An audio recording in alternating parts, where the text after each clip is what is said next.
Welcome to the Exponential Minds Podcast.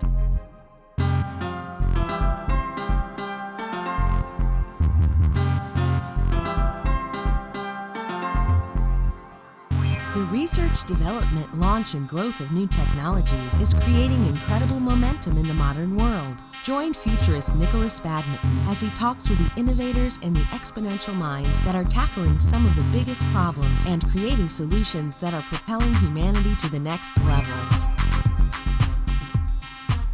Hello and welcome to another episode of the Exponential Minds Podcast. I'm Nikolas Badminton, a futurist based up in Canada. I speak all over the world to various audiences on the future of a number of different industries and topics.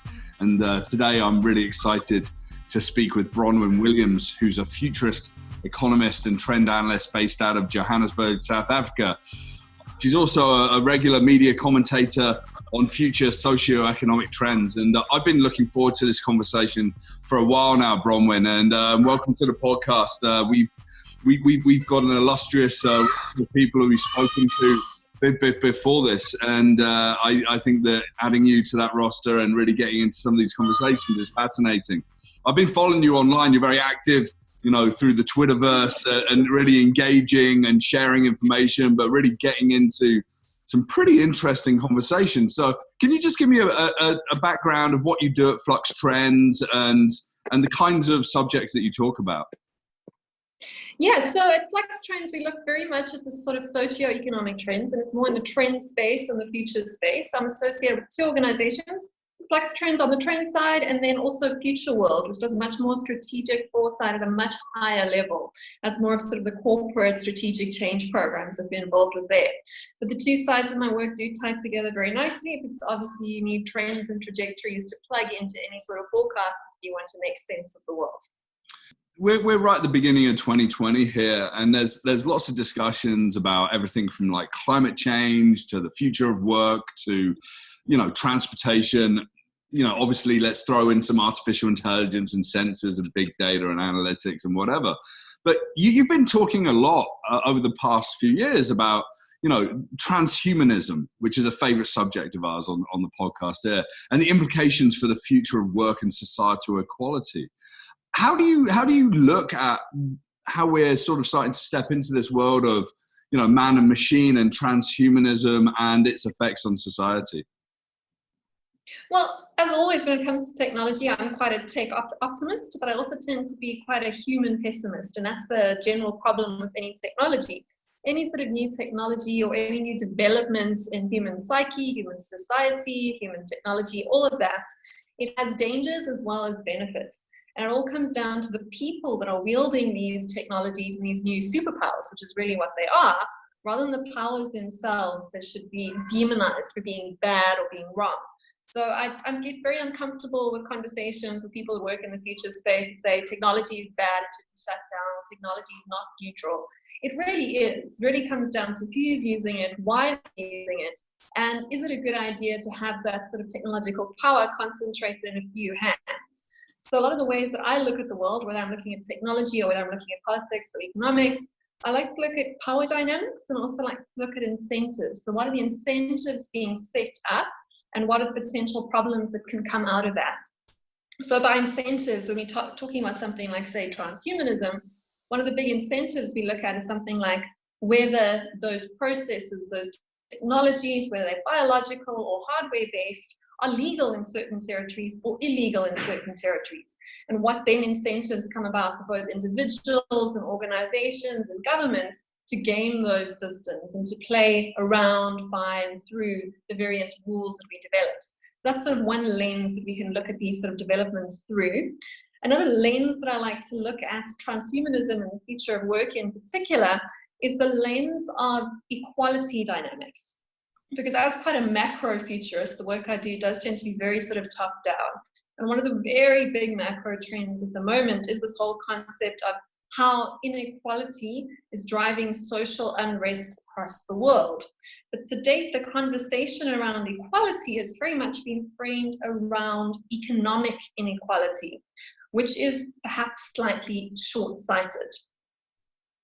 This to me is almost like a democratic access to all the technology. Like, hey, we've invented this amazing thing. This amazing thing provides benefits A, B, and C, but only the people that have got the money can buy into the system. It's a little bit like psychologists and therapy and counseling. If you're on the breadline, you're not going to be spending $150, $200 or whatever per session. And then if there's not the government support, your mental health is at risk in that situation. So that's social unrest. Are you sort of saying that, we've got this technology is neutral, but if I can afford it and you can't, then that inequality is that I'm suddenly a level up in terms of humanity and human ability than you are? Absolutely. It's a very uncomfortable conversation to have, because even we just stick with the conversations we're having today globally around economic inequality and the 1%, and the fact that the 8 richest billionaires in the world own as much wealth as the bottom 50% of humanity. Those are ugly conversations, and we see the ugly reality in the world around us. It creates huge social unrest, huge political divide. It doesn't do anything to help find that middle ground, which we're so sorely lacking at the moment. And now you layer on something as powerful as transhumanism, which is very, very powerful. And you can't really stress that point enough. It's the ability to direct our future evolution. It's the difference between running through the natural lottery, which could hand you a really bad hand of cards, or perhaps sometimes in the natural lottery of natural selection and evolution to date, some people did win. Some people did end up with a better hand of cards, but a lot of people, the majority in fact, didn't.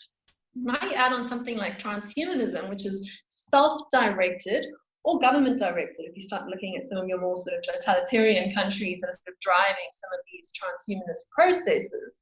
And you find yourself in a very different space, because not only is there inequality with access due to financial reasons, that primary sort of lens of inequality that we look around, but it's also lack of inequality, or an inequality with regards to access to the technological know-how.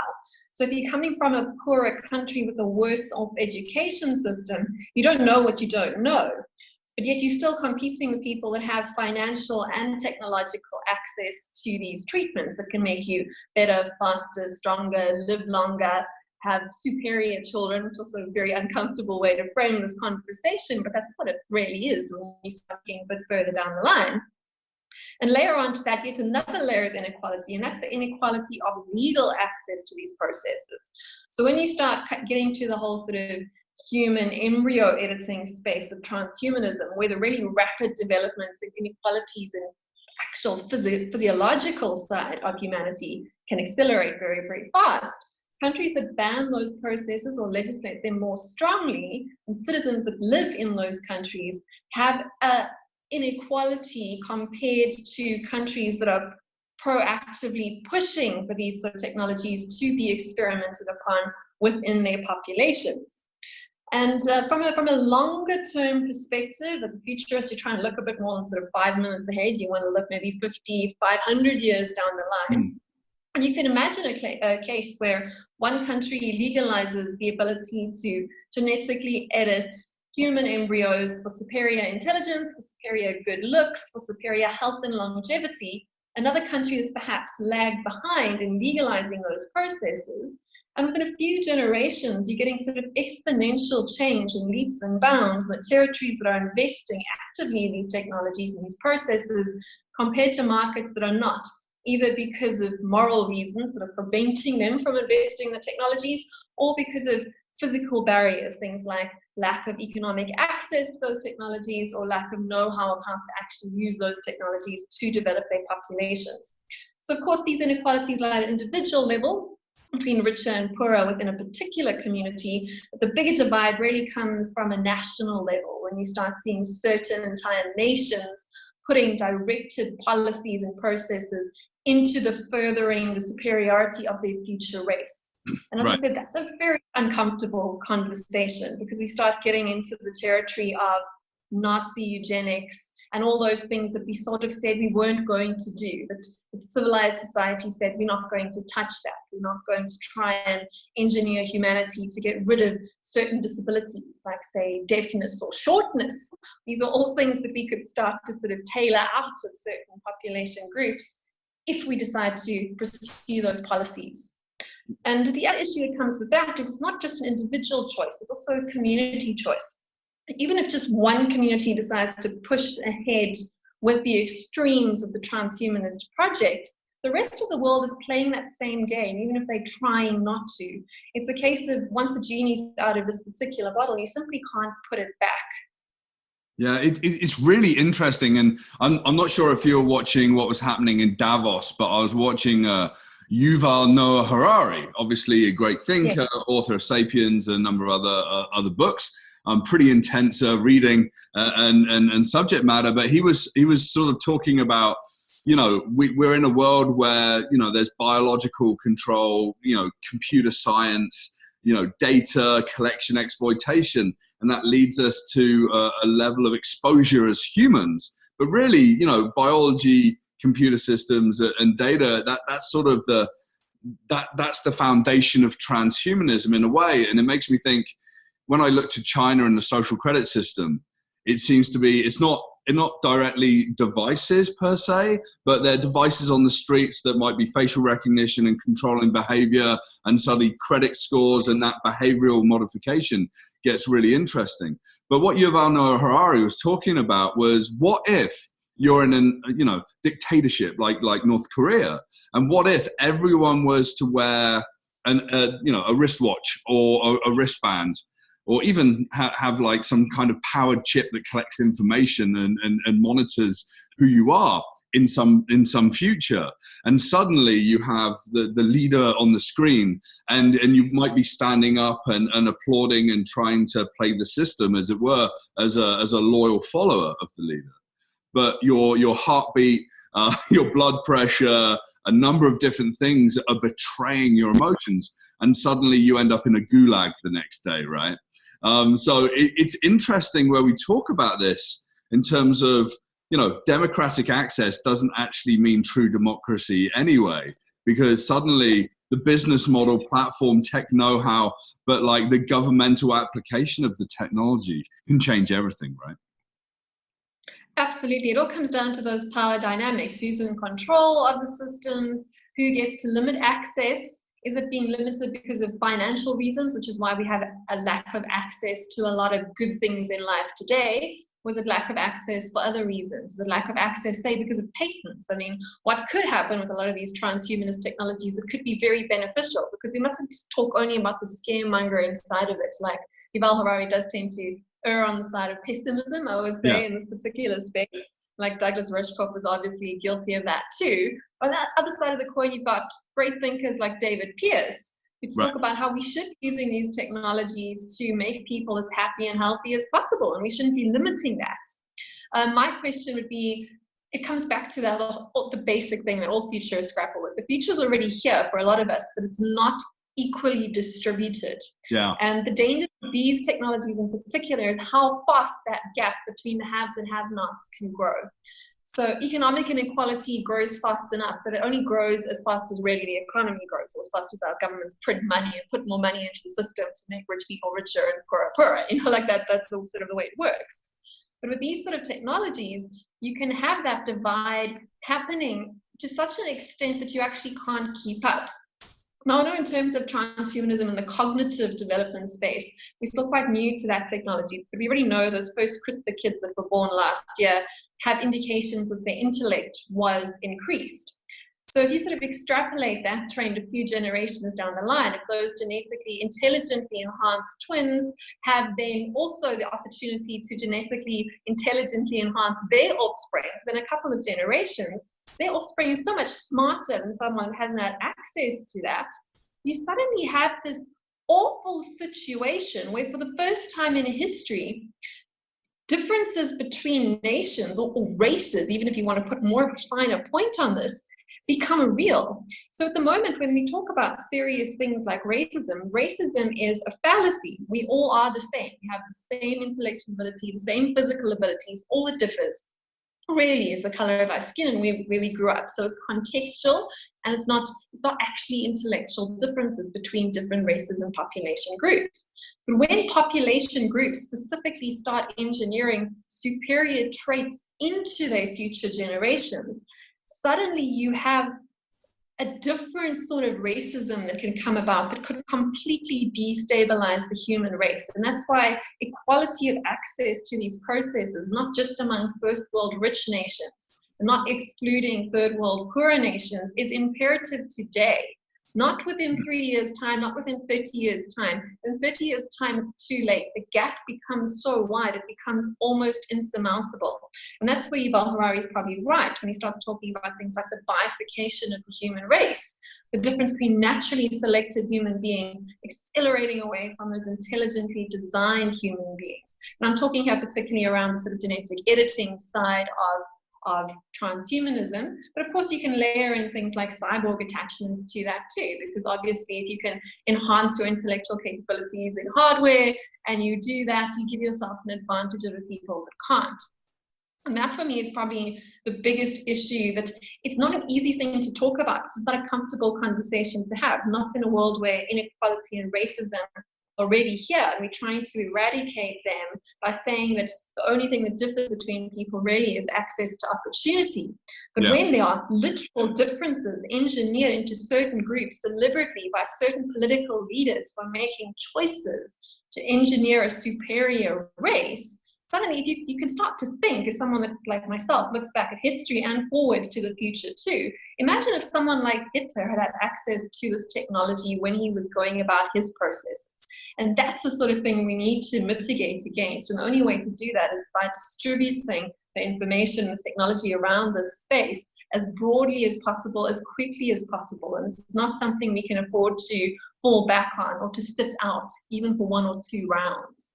I think we often forget a dimension to this as well. Like, we can create generations of super smart kids or super strong kids or tall kids or kids that don't lose their hair in, like, you know, the middle of their life, you know, these amazing sort of like fabric of humanity. And we end up, you know, creating people where, you know, we gain the whole Darwinian theory, survival of the fittest, right?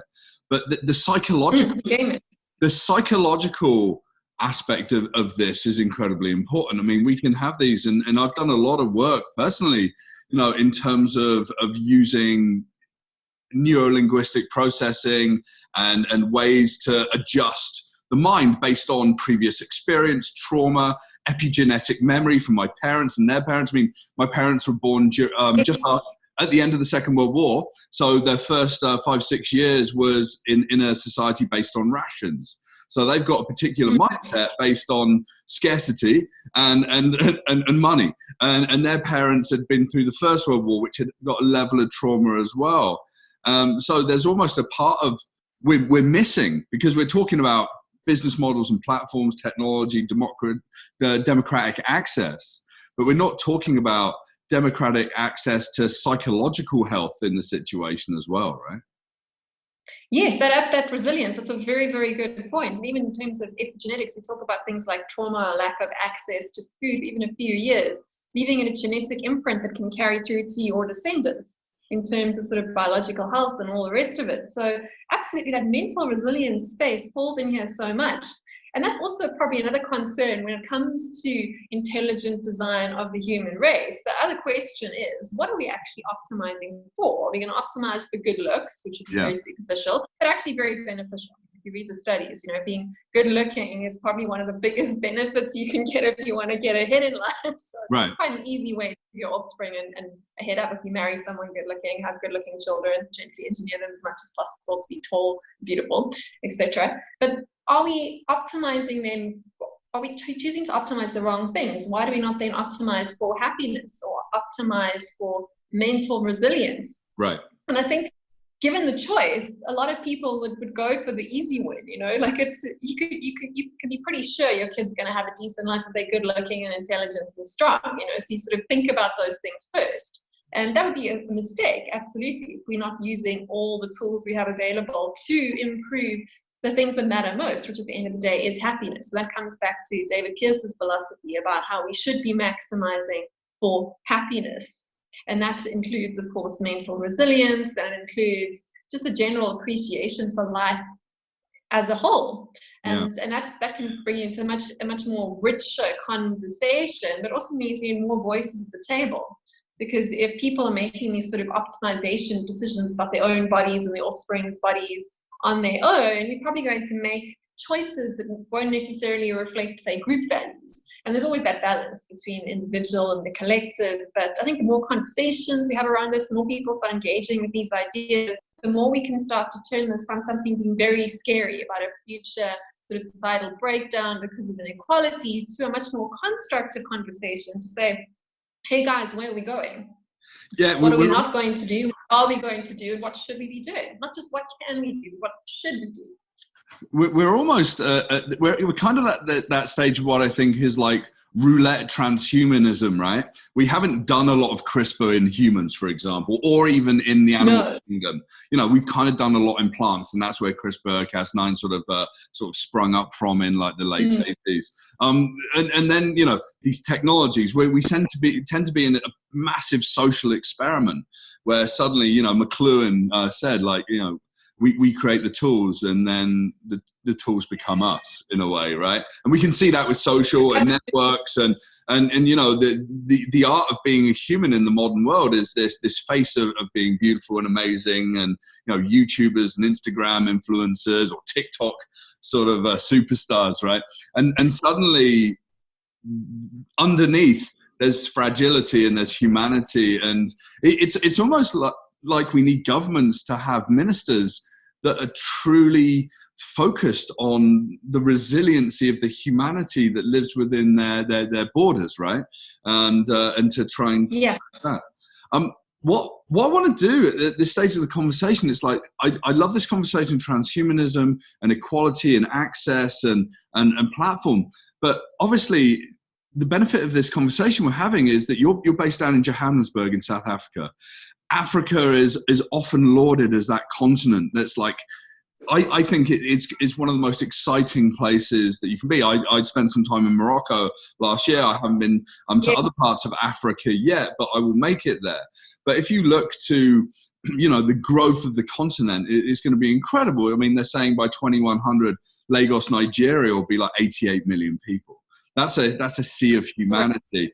People are moving from urban areas into cities. How does thinking about, you know, transhumanism, but I think technology in a wider aspect, and communications and, you know, technology that enables transportation and energy, how is that changing how people in Africa are thinking about their future? Well, for me, the Africa question is it comes with the pros and cons. Africa is packed full of opportunity, but there are very real problems here. So if you look at like our world and data and sites like that, you'll see quite clearly that things like poverty are declining dramatically everywhere in the world, except for in sub-Saharan Africa, where it's actually increasing. Wow. And this is at a time where, as you say, by mid-century, 1 in 4 people in the world is going to be African. By the end of the century, 1 in 3 people in the world is going to be African. And that means 1 in 4 people is going to be stuck in a place in the world that is not improving when everyone else is improving. And that is the big single challenge of really my lifetime as someone that lives in Africa. We've only got really 30 years to buck that trend before our sort of demographic dividend kicks in. That's the time when our working age population will be bigger than our dependent population. That's people under the age of 16 or over the age of 65. And that's such a short period of time to reverse that trend. And that's imperative, because otherwise what happens is Africa gets locked into another generational, multi-generational cycle of the poverty trap.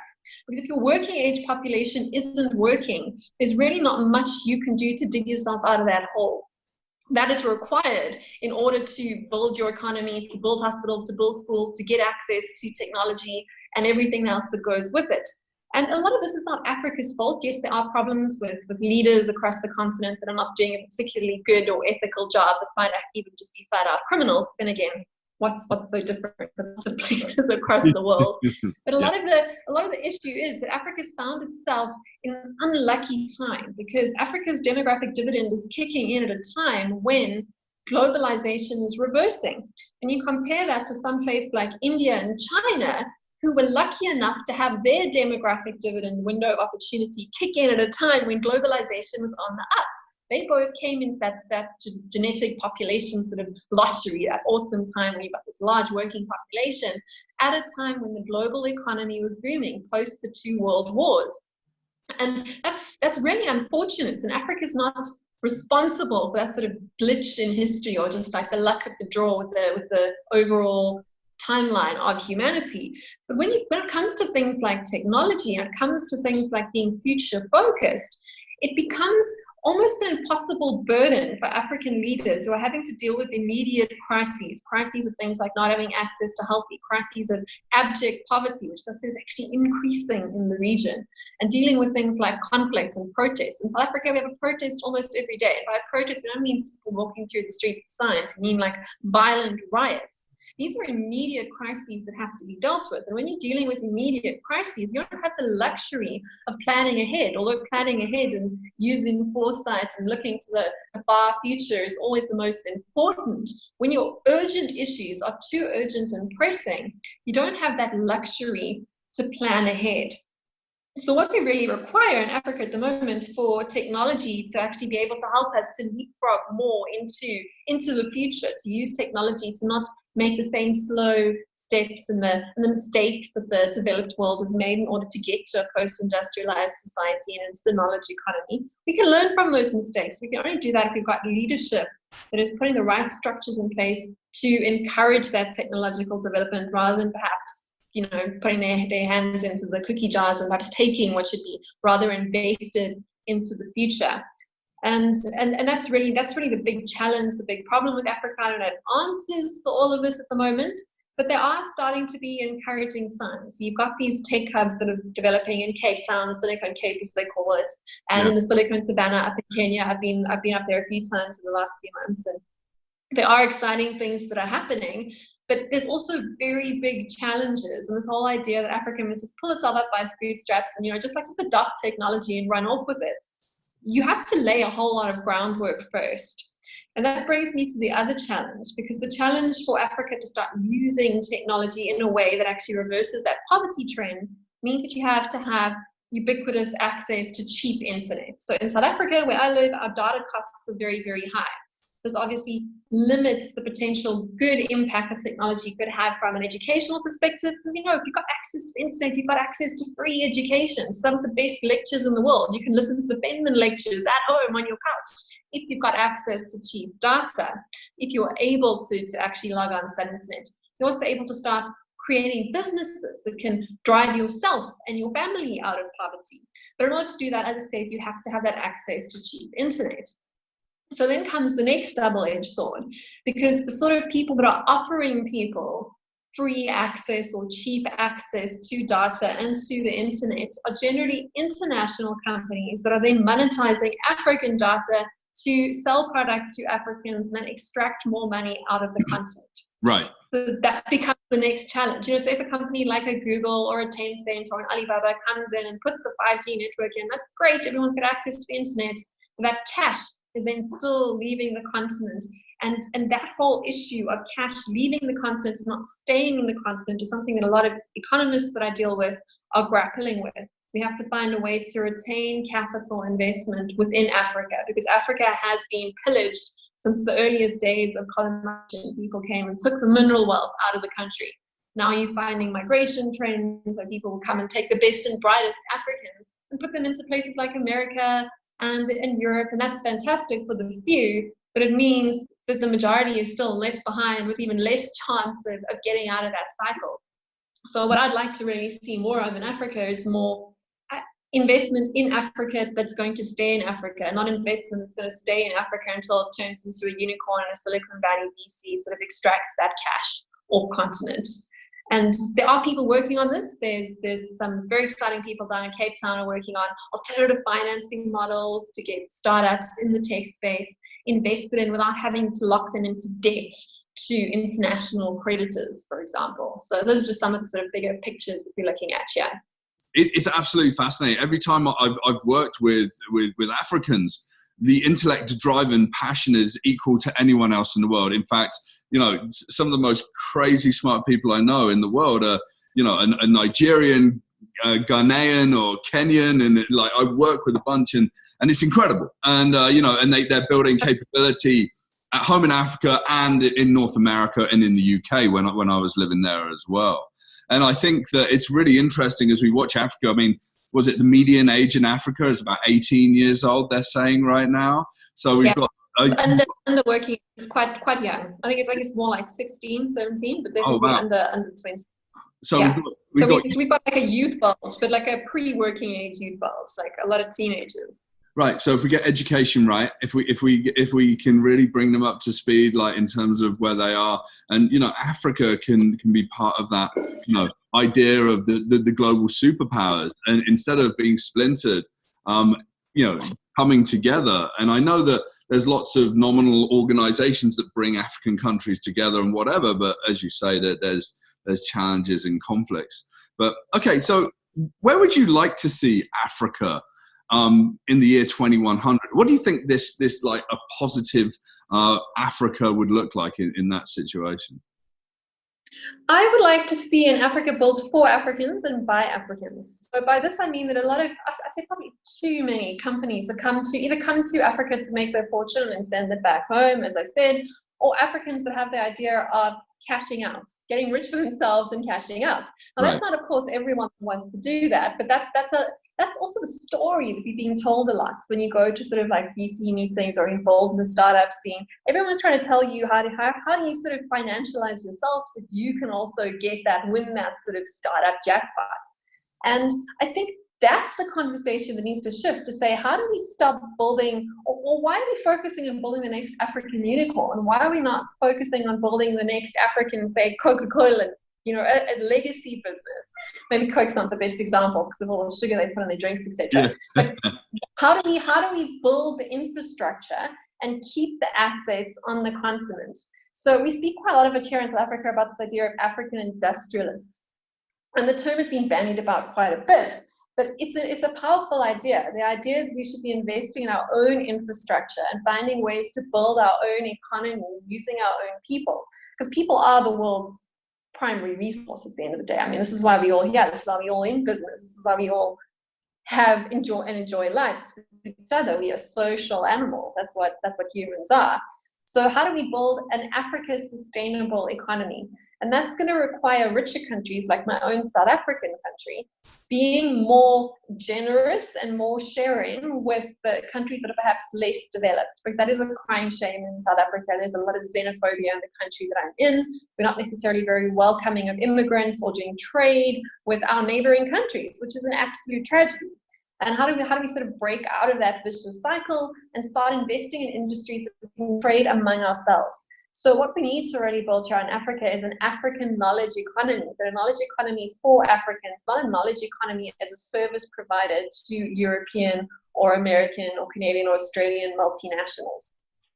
And that's going to require a new breed of entrepreneurs who's thinking not how do I get really, really rich in 10 years' time, because that would be totally awesome for me, but rather, how do I build something that's going to leave a legacy that will last longer than I will? And Africans are actually very good at that. We're a storytelling continent, which is fantastic. But what's happened is we've lost touch with a lot of our long-term, long-now stories, the stories that go back into our past, take the best of the past with us, learn from the past, leave the worst mistakes of the past behind, and carry them forward into far-reaching future stories. And those stories tend to get broken down, according to sociologists, in times of social crisis when people are focused on day-to-day issues. So it comes back to the point that in the next 30 years, the challenge for African leaders is to fix the basics being healthcare and education, and perhaps trying a new sort of education on this continent, particularly because the education is so bad in certain places, like the country that I come from, South Africa. Once again, we've got some of the worst educational outcomes in the world, despite the fact that we spend more than proportional amounts of our budget on education compared to comparable countries across the world. Right. Maybe we should be looking at ways to leapfrog educational development, the same way Africa has really led development in fintech. But hopefully this time, if we are able to leapfrog edtech, we're not doing it for the benefit of multinational companies. because that's, of course, the tragedy. So when you look at the African fintech story, I mean, you've got so many cool examples, like the whole M-Pesa thing, and our mobile payments came out of Africa. The mobile payments facilitated trade in Africa, but the people behind that technology, the companies that really profited from it, weren't actually African-backed companies. Once again, it was your giant boat worlds across the pond and all the rest of it. But really reaped the financial rewards, the mega rewards of that, the big profits. So if there's a way for us to leapfrog EdTech, that'd be absolutely fantastic. And there's definitely a gap there. There are ways we can do this differently. There's no reason in my mind that children have to sit in rows in front of a school teacher and, regurgitate information for 12 years of their lives. That's not what learning is about anymore. It's about learning how to learn. It's not about learning information. Yeah. Pro rata, which is what we're still doing here. Yeah, it's really interesting. I was at a conference in Toronto last year, a collision conference, and there were people from M-Pesa and talking about different things. And there's some African entrepreneurs there. And one of them actually is Akon, right? The musician, Senegalese, and he's building like cryptocurrency and blockchain-based cities and all sorts of crazy stuff. I think Africa is hugely exciting. When I went to Morocco, it's clear this is an ancient, you go to Marrakesh, it's an ancient city operating in old ways. But you can see where technology is starting to really have an impact, and solar and all of this thing. But we're coming to the end of our conversation. I think we should do a number of these, talking about a number of different subjects. I love talking about Africa as well. I think that it is that new frontier. I think that people that I work with and that are saying, we want to look at Africa, we want to look at Indonesia and other places.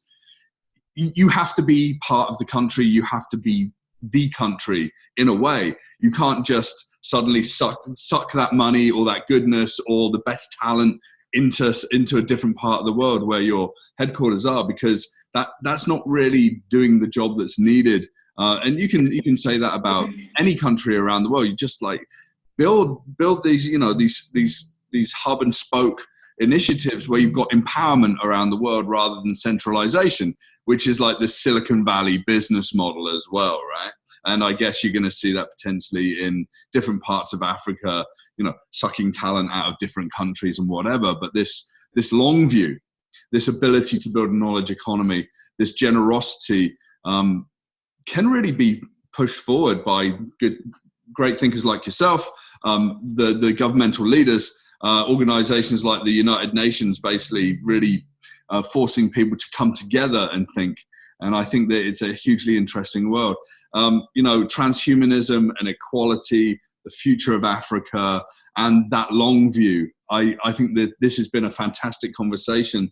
I mean, it's just over 30 minutes, and I think that we can talk about this for hours. But Bronwyn, I'd like to say thank you very much for joining me. And where can we find out more information on, what you're thinking and what you're talking about and whatever? Well, my personal website is whatthefuturenow.com, but otherwise take a look at Flux Trends, some of the trends coming out of Africa that we're tracking at the moment. It's always a great source of just general information. And if you're interested in looking a bit further ahead, more strategic planning from an African lens, then take a look at Future Worlds. Those are the different hats that I wear at the moment. Thanks so much for having me. And hopefully we'll find a way to tie Africa's very rich past, history, its people, its stories together into the future story of humanity, wherever that takes us, whatever path transhumanism ends up landing us on. Because that's all I know for sure. Humans as we know ourselves today are probably not going to be around forever, just like we weren't in the past. And on that, I'd like to say thank you very much, Bronwyn Williams, and look out for the next episode of Exponential Minds.